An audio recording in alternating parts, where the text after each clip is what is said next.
વિઠ્ઠલભાઈ રાદડિયાની 5મી વાર્ષિક પુણ્યતિથિ નિમિત્તે મહારક્તદાન શિબિરનું આયોજન કરવામાં આવ્યું।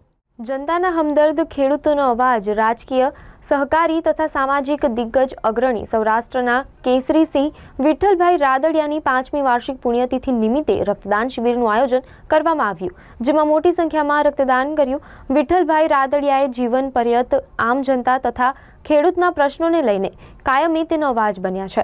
આવા મહાન માનવે ખરા અર્થમાં શ્રદ્ધાંજલિ અર્પણ કરવા ઉમદા હેતુસર રક્તદાન શિબિરનું આયોજન, જેમાં 500 યુનિટ આજે કલેક્ટ કરાશે। આમ જનતાના હમદર્દ અને ખેડૂતોનો અવાજ એવા સામાજિક, રાજકીય અને સહકારી દિગ્ગજ નેતા ગૌલોકવાસી વિઠ્ઠલભાઈ રાદડિયાની આજે 5મી પુણ્યતિથિ છે।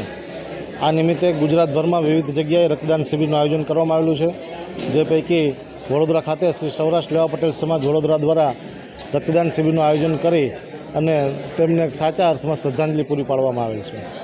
આમ પણ સમગ્ર વર્ષ દરમિયાન વડોદરામાં વસતા લેવા પટેલ સમાજ 4 કે 5 વખત રક્તદાન શિબિરનું આયોજન કરે છે અને બીમારીના સમયે ખરેખર જરૂરિયાતમંદ માણસોને રક્ત મળી રહે એ માટેના માનવતાભર્યા સભર પ્રયાસો કરતા હોય છે।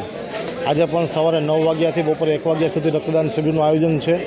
એમાં અત્યાર સુધીમાં લગભગ 200 કરતાં પણ વધારે રક્તદાતાઓ આવીને રક્તદાન કરી ગયા છે। 501 બોટલ રક્ત એકત્રિત થાય એવો અમારો નમ્ર પ્રયાસ છે। કુમુદ અકબરી, ઉપપ્રમુખ સૌરાષ્ટ્ર લેવા પટેલ સમાજ વડોદરા।